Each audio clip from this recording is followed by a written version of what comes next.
Hello नमस्कार दोस्तों, स्वागत है आप सभी का आपके अपने इस YouTube channel GS hub by DS sir पर।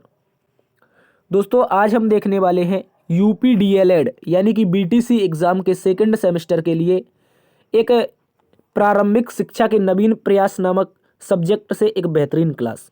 दोस्तों यूपी डीएलएड जिसमें आपका एक चैप्टर होता है यानी कि एक सब्जेक्ट होता है जिसका नाम है प्रारंभिक शिक्षा के नवीन प्रयास, और ये द्वितीय सेमेस्टर में पूछा जाता है। आज हम दोस्तों इसी सब्जेक्ट के लगभग सारे के सारे वास्तुनिष्ठ प्रश्न जो कि इंपॉर्टेंट प्रश्न रहेंगे, टॉप 38 प्रश्नों को देखने वाले हैं। दोस्तों जो ये प्रश्न रहेंगे वो आपके यूपी डीएलएड की परीक्षा में पूछे जाते हैं सेकंड सेमेस्टर में, ठीक है। और यहाँ से 5 नंबर के प्रश्न पूछे जाते हैं। तो इन 5 नंबर के लिए आज हम लगभग 38 महत्वपूर्ण प्रश्न देखेंगे जो आपके एग्जाम में पूछे जाने वाले हैं। शुरुआत करते हैं आज की इस क्लास की। आप लोग एक बार से सेशन को शेयर कर दीजिए। देखो यहाँ पर लिखा है यूपी डीएलएड द्वितीय सेमेस्टर द्वितीय प्रश्न पत्र, यानी कि जो आपका डीएलएड का सेमेस्टर होता है सेकंड सेमेस्टर, उसमें सेकंड पेपर जो होता है वो होता है प्रारंभिक शिक्षा के नवीन प्रयास नामक सब्जेक्ट से, ठीक है। तो उसी के बहुविकल्पी देखेंगे। शुरुआत करते हैं आज के क्लास की। आज के क्वेश्चन नंबर 1 और क्वेश्चन नंबर 2 से शुरुआत करते हैं।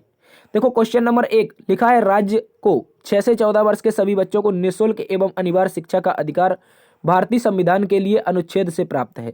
तो भारतीय संविधान का जो कौन सा अनुच्छेद है जिसमें 6 से 14 वर्ष के जो स्टूडेंट हैं उनके लिए क्या है, निःशुल्क अनिवार्य शिक्षा का प्रावधान किया गया है। दोस्तों ये है आपका आर्टिकल 21A। इंपॉर्टेंट क्वेश्चन है, अच्छे से याद रखेंगे। आर्टिकल 21A जो कि दोस्तों आपका एक फंडामेंटल राइट है, यानी कि एक मौलिक अधिकार है, ठीक है, याद रखेंगे। और यहाँ पर आपको 86वें संविधान संशोधन के तहत यह अधिकार दिया जाता है कि आपके जो बच्चे होंगे उनको निःशुल्क एवं अनिवार्य शिक्षा क्या हो करेगी, सरकार, राज्य सरकार प्रदान करेगी। ये एक हमारा फंडामेंटल राइट है, ठीक है। 86वां संविधान संशोधन होता है 2003 में, वहीं पर इसको जोड़ा जाता है, ठीक है। इसके बाद दोस्तों याद रखेंगे क्वेश्चन नंबर 2 कहा है प्राथमिक स्तर पर मातृभाषा में शिक्षा उपलब्ध कराने का दायित्व राज्य का है, यह किस अनुच्छेद में लिखा है। तो दोस्तों आप लोग अच्छे से याद रखेंगे, प्राथमिक स्तर यानी प्राइमरी लेवल पर जो मातृभाषा में शिक्षा होगी वो आपका राज्य, यानी कि जो राज्य संविधान में देश के बारे में कहा गया है, राज्य का दायित्व होता है अनुच्छेद 350 के तहत। अनुच्छेद 350 में लिखा है ये जो आपका स्टेट होगा यानी कि जो हमारा राज्य होगा जिसे हम संविधान में देश के नाम से जानते हैं, ठीक है, वो आपका अनुच्छेद 350 के तहत मातृभाषा में आपकी प्रारंभिक शिक्षा यानी कि प्राइमरी लेवल की शिक्षा प्रोवाइड करवाएगा। अनुच्छेद 21A के बारे में देख चुके हैं, यहाँ पर निःशुल्क शिक्षा के बारे में बात की गई है। बात करते हैं क्वेश्चन नंबर 3 से। तो क्वेश्चन नंबर 3 में लिखा है कि बाल अधिकार का प्रस्ताव पारित किया गया। तो जो बाल अधिकार का प्रस्ताव है प्यारे दोस्तों ये कहां पर पारित हुआ था, आप लोग अच्छे से याद रखेंगे, संयुक्त राष्ट्र संघ में। संयुक्त राष्ट्र संघ यानी कि यूएनओ में बाल अधिकार का प्रस्ताव पारित हुआ था, इसको आप लोग अच्छे से याद रखेंगे। इसके अतिरिक्त क्वेश्चन नंबर 4 पूछा है भारतीय संविधान में शिक्षा विषय है। तो जो हमारा एजुकेशन है वो संविधान में किस सूची का विषय है, ऐसा प्रश्न हमसे पूछा गया है। संघ सूची, राज्य सूची, समवर्ती सूची या स्वतंत्र विषय।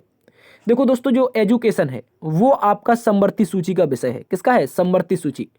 शिक्षा के साथ साथ आपके और चीजें याद रखेंगे, शिक्षा के साथ साथ वन, ठीक है, उसके बाद वन्य जीव, ठीक है, वन वन्य जीव। इसके अलावा क्या हो जाएगा, माप तौल हो जाएगा, माप तौल। ये सारी की सारी चीजें किसमें है, समवर्ती सूची में है। वन वन्य जीव माप तौल, ठीक है, ये सारी की सारी चीजें किसमें है, आपकी समवर्ती सूची में उल्लेखित हैं, ठीक है। इसको आप लोग अच्छे से याद रखेंगे। और ये जो प्रावधान था ये 42वें संविधान संशोधन से हुआ था। अगला प्रश्न दोस्तों कहा है वुड घोषणा पत्र किस वर्ष भेजा गया, जिसे हम दोस्तों वुड डिस्पैच के नाम से जानते हैं। वुड का घोषणा पत्र किस वर्ष भेजा गया, तो इस प्रश्न का सही उत्तर हो जाएगा 1854। 1854 में वुड का घोषणा पत्र आया था, इसको याद रखेंगे। यहां पर लिखा है 1882 के पहले शिक्षा आयोग की अध्यक्षता किसने की थी। तो दोस्तों जो 1882 का पहला शिक्षा आयोग बना था वो उसके अध्यक्ष थे हंटर। इसको आप लोग अच्छे से याद रखेंगे, आप लोगों ने इसको मॉडर्न हिस्ट्री में पढ़ा भी होगा हंटर आयोग के बारे में। तो ये वही हंटर आयोग है जो पहले शिक्षा आयोग के अध्यक्ष बने थे, और हंटर आयोग के माध्यम से ही 1882 में पहला शिक्षा आयोग का गठन हुआ था, ठीक है। इसको आप लोग अच्छे से याद रखेंगे। आगे दोस्तों क्वेश्चन नंबर 7 में कहा है अध्यापन शिक्षा हेतु नियमित संस्था है। अध्यापक शिक्षा हेतु नियमित संस्था कौन सी है, तो दोस्तों याद रखेंगे ये हो जाएगी आपकी एनसीईआरटी। एनसीईआरटी ये दोस्तों भारत की एक नेशनल संस्था है, इसको आप लोग अच्छे से याद रखेंगे, ठीक है। अगला क्वेश्चन है 8 नंबर का है बेसिक शिक्षा अधिनियम कब पारित हुआ। दोस्तों अगर हम बात करते हैं बेसिक शिक्षा अधिनियम के बारे में, अगर हम बात करेंगे बेसिक शिक्षा अधिनियम के बारे में, तो इसका सही उत्तर हो जाएगा आपका 1972। 1972 में बेसिक शिक्षा अधिनियम पारित हुआ था। देखो अगला क्वेश्चन हमारे पास, क्वेश्चन नंबर पूछा गया है 9। क्वेश्चन नंबर 9 कहा है किस योजना का शुभारंभ 15 अगस्त 1995 को हुआ। तो दोस्तों जो एक योजना थी पोषाहार वितरण योजना, पोषाहार वितरण योजना देखो ऑप्शन नंबर 12 में दे रखी है। 15 अगस्त 1995 को इसकी क्या होती है, शुरुआत होती है। देखो यहां पर लिखा है माध्याह्न भोजन योजना का उद्देश्य क्या है। माध्याह्न भोजन यानी कि जो आपके लंच में बच्चों को प्राइमरी स्कूल में भोजन दिया जाता है, उसका उद्देश्य क्या है। तो दोस्तों यहां पर जो उद्देश्य था सरकार का, वो था बच्चों के नामांकन में वृद्धि करना। यानी कि अगर आप बच्चों को खाना देंगे तो बहुत सारे बच्चे गांव से एकत्रित होकर बताएंगे अपने मित्रों को, और वो बहुत सारे बच्चे क्या करेंगे, अपने मित्रों का भी एडमिशन प्राइमरी में, माता पिता जागरूक हो जाएंगे कि वहां पर खाना भी मिलता है। ठीक है, उसके साथ साथ बच्चों को रोकना पूरे समय स्कूल में, जो बच्चे का एडमिशन हो गया है उसको स्कूल में छुट्टी के समय तक रोकना, इसका भी उद्देश्य था माध्याह्न भोजन का। एक दोस्तों उद्देश्य था स्कूल जाने के लिए प्रेरित करना। देखो बहुत सारे पहले का जमाना जो था वो हमारा गरीबी में बीत रहा था, क्योंकि हम नए नए आज़ाद हुए थे, इतना कोई अनुभव नहीं था। ठीक है, और 30 से 40 वर्ष तक कोई ज़्यादा अनुभव पता नहीं था। इसके कारण दोस्तों 1995 में ये पोषाहार वितरण योजना शुरू होती है। इस दौरान माध्याह्न भोजन दिया जाता है। इसमें क्या होता है कि प्राइमरी के स्कूलों में स्टूडेंट की जो संख्या बढ़ाना था, इसका उद्देश्य था, और छुट्टी तक बच्चों को रोकना, नामांकन में वृद्धि करना, तीनों के तीनों उद्देश्य थे। तो मतलब उपर्युक्त सभी ऑप्शन नंबर सही उत्तर हो जाएगा। अगला प्रश्न क्वेश्चन नंबर 11। दोस्तों हमसे कहा है सभी को शिक्षा उपलब्ध कराने से संबंधित है। तो सभी को शिक्षा कराने से संबंधित है ऑपरेशन ब्लैक बोर्ड। एक ये ऑपरेशन चलाया गया था। नवोदय विद्यालय खोले गए थे। और जिला शिक्षा एवं प्रशिक्षण संस्थान, जिला शिक्षा एवं प्रशिक्षण संस्थान, ये सभी जिलों में खोले गए संस्थान थे। इसका मतलब है कि शिक्षा उपलब्ध कराने का मतलब है उपर्युक्त सभी जो ऑप्शन है ये आपके सही उत्तर है। ऑप्शन नंबर द इसका सही हो जाएगा। ठीक है, इसको याद रखेंगे। इसके बाद क्वेश्चन नंबर 12 का है कस्तूरबा गांधी विद्यालय योजना का क्षेत्र क्या है। तो दोस्तों अगर कस्तूरबा गांधी विद्यालय की बात करें तो ग्रामीण क्षेत्रों में, दोस्तों ग्रामीण क्षेत्रों में एक योजना चलाई गई थी बेटियों के लिए, कस्तूरबा गांधी आवासीय विद्यालय योजना। ठीक है, इसको आप लोग अच्छे से याद रखेंगे। यहाँ पर जो लड़कियों के एडमिशन थे वो ज़्यादा से ज़्यादा करवाए जा सकें। आगे कहा है बीईपी का अर्थ क्या है। बीईपी का अर्थ क्या है ये हमें दोस्तों बताना है। तो बात करें बीईपी का, तो बेसिक एजुकेशन पॉलिसी, यानी कि दोस्तों हो जाएगा बेसिक शिक्षा परियोजना। बेसिक शिक्षा परियोजना इसका सही उत्तर है बीईपी का। इसको आप लोग अच्छे से याद रखेंगे। आगे दोस्तों हमसे कहा है शिमला शिक्षा सम्मेलन 1901 का आयोजन किया गया था। शिमला शिक्षा सम्मेलन 1901 में आयोजन होता है लॉर्ड कर्जन के द्वारा। दोस्तों ये वही लॉर्ड कर्जन है जिसने आपका बंगाल का विभाजन करवाया था। लॉर्ड कर्जन ने इससे पहले 1901 में शिमला शिक्षा सम्मेलन किया था, और इसके तहत जो अपना पूरा देश था वहां पर कई आयोग बने, कई आयोगों के द्वारा सर्वे किया गया, उसके माध्यम से यहाँ पर किस तरह से शिक्षा प्रोवाइड करवाया जा सके भारत में, ये इसके शिमला शिक्षा सम्मेलन के तहत कर्जन के द्वारा किया गया था। अगला प्रश्न क्वेश्चन नंबर 15। क्वेश्चन नंबर 15 में दोस्तों कहा है भारत में आधुनिक शिक्षा का जन्मदाता किसे माना जाता है। भारत में अगर आधुनिक शिक्षा के जन्मदाता की बात करेंगे तो प्यारे दोस्तों चार्ल्स ग्रांट। कौन हो जाएगा, चार्ल्स ग्रांट इस प्रश्न का सही उत्तर हो जाएगा। भारत में आधुनिक शिक्षा का जन्मदाता इसे कहा जाता है। देखो प्रश्न नंबर 16 कहा है कलकत्ता में मदरसा की स्थापना किसने की थी। तो दोस्तों अगर हम बात करते हैं कलकत्ता में मदरसा की स्थापना के बारे में, तो वॉरेन हेस्टिंग दोस्तों 1770 के आसपास कोलकाता में पहले मदरसा की स्थापना करता है। इसको आप लोग अच्छे से याद रखेंगे। तो ये बंगाल का पहला गवर्नर जनरल था, ये भी आप लोग अच्छे से याद रखेंगे। ठीक है, कलकत्ता मदरसा वॉरेन हेस्टिंग। आगे प्रश्न में दोस्तों कहा है भारतीय शिक्षा आयोग का गठन किया गया था। भारत में शिक्षा आयोग का गठन कब हुआ था। तो अभी हमने आपको बताया था हंटर आयोग बना था प्यारे दोस्तों आपका 1882 में हंटर आयोग के माध्यम से भारत में पहले शिक्षा आयोग का गठन होता है।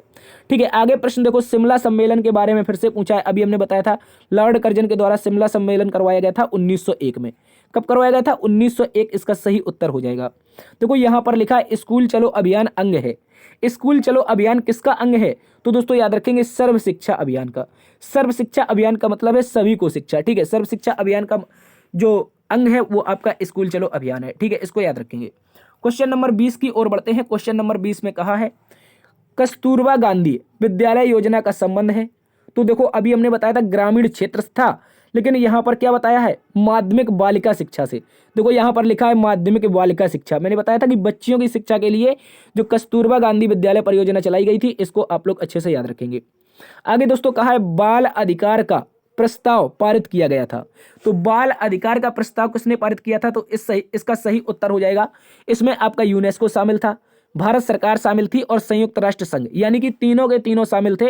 इसका सही उत्तर ऑप्शन नंबर डी उपर्युक्त सभी बनेगा। बाल अधिकार का प्रस्ताव जो था यूनेस्को, भारत सरकार और संयुक्त राष्ट्र संघ यानी कि यूएनए के द्वारा करवाया गया था। आगे दोस्तों यहाँ पर कहा है कि मध्याह्न भोजन का योजना का उद्देश्य क्या है। देखो हम ये बता चुके हैं आपको, छात्रों के नामांकन में वृद्धि, छात्रों को विद्यालय में रोके रखना, छात्रों को विद्यालय में आने के लिए प्रेरित करना। ठीक है, इसका सही उत्तर हो जाएगा ऑप्शन नंबर डी। आगे क्या है ऑपरेशन ब्लैक बोर्ड। देखो अभी हमने बात की थी ऑपरेशन ब्लैक बोर्ड के पीछे, तो ऑपरेशन ब्लैक बोर्ड का आरंभ कब हुआ था, हमसे ये पूछा है। तो ऑपरेशन ब्लैक बोर्ड का जो समय था ये आपका 1985। प्यारे दोस्तों 1985 इसका सही उत्तर हो जाएगा ऑपरेशन ब्लैक बोर्ड। बहुत इंपॉर्टेंट है, अच्छे से याद रखेंगे। आगे दोस्तों कहा है किसे राष्ट्रीय शिक्षा आयोग भी कहा जाता है। किसे दोस्तों राष्ट्रीय शिक्षा आयोग भी कहा जाता है, ये हमें बताना है। तो इसका सही उत्तर हो जाएगा प्यारे दोस्तों कोठारी आयोग। कोठारी आयोग को दोस्तों क्या कहा जाता है, राष्ट्रीय शिक्षा आयोग कहा जाता है। बढ़ते हैं अगले प्रश्न क्वेश्चन नंबर 25 की तरफ। कहा है दोस्तों निःशुल्क एवं अनिवार्य शिक्षा बाल शिक्षा अधिकार अधिनियम किस वर्ष आया। देखो निःशुल्क एवं अनिवार्य शिक्षा के लिए संशोधन जो हुआ था वो आपका 2002 में हुआ था, लेकिन ये आपका जो अधिकार आया था संसद में ये आपका 2009 में आया था। कब आया था, 2002 में संशोधन होता है, 86वां संशोधन, लेकिन ये इंप्लीमेंट कब से होता है, तो 2009 से इंप्लीमेंट होता है। इसको आप लोग अच्छे से याद रखेंगे। आगे दोस्तों क्वेश्चन नंबर 26 कहा है कितने अंतराल के उपरांत पाठ्यचर्या के पुनर्विकास एवं समीक्षा की प्रावधान है।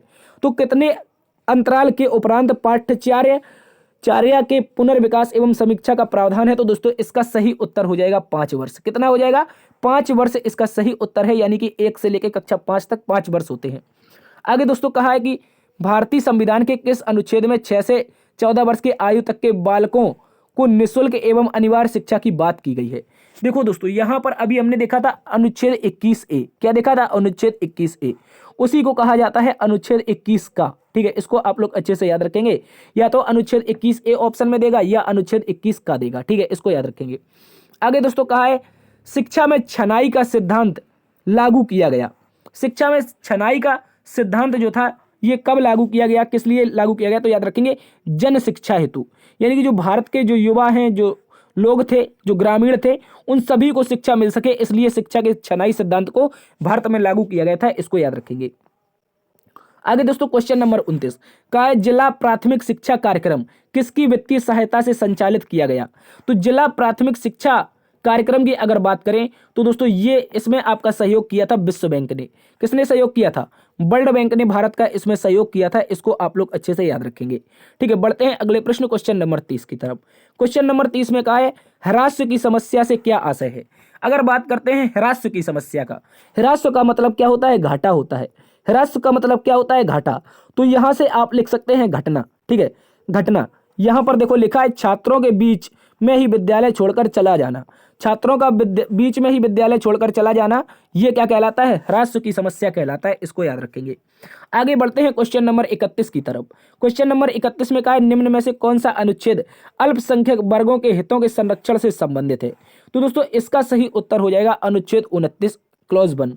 अनुच्छेद 29 क्लॉज 1 में लिखा है कि जो अल्पसंख्यकों के हितों का संरक्षण होगा वो अनुच्छेद 29 क्लॉज 1 हो जाएगा। इसको आप लोग अच्छे से याद रखेंगे।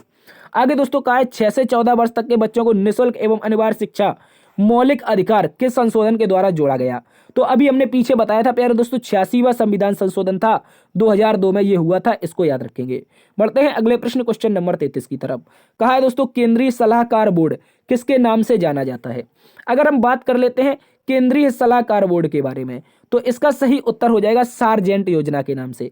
केंद्रीय सलाहकार बोर्ड को क्या कहा जाता है, सार्जेंट योजना के नाम से जाना जाता है, याद रखेंगे। आगे दोस्तों कहा है उच्च अध्ययन शिक्षा संस्थान कहां पर स्थित है। तो दोस्तों उच्च अध्ययन शिक्षा संस्थान की अगर हम बात करेंगे तो ये आपका हो जाएगा प्रयागराज में। कहां पर हो जाएगा प्यारे दोस्तों, प्रयागराज इसका सही उत्तर हो जाएगा। इसको याद रखेंगे। आगे दोस्तों कहा है शिक्षा का अधिकार अधिनियम 2009 कब लागू हुआ था। तो दोस्तों ये आपका हुआ था अप्रैल 2010 में। देखो 3 बातें आपको याद रखनी है, इसका सही उत्तर 2010। सबसे पहली बात याद रखनी है 86वें संविधान संशोधन से क्या हुआ था, शिक्षा का अधिकार फंडामेंटल राइट बना था। ठीक है, इसके बाद शिक्षा का अधिकार अधिनियम कब आया, तो 2009 में आया। कब आया, 2009 में। उसके बाद लागू कब हुआ, तो दोस्तों याद रखेंगे अप्रैल, कब हुआ, अप्रैल 2010 में। तो ये 3 बातें आपको याद रखनी है। शिक्षा को फंडामेंटल राइट में कब जोड़ा गया, 1 मिनट, शिक्षा को फंडामेंटल राइट में कब जोड़ा गया, 86वें संविधान संशोधन से।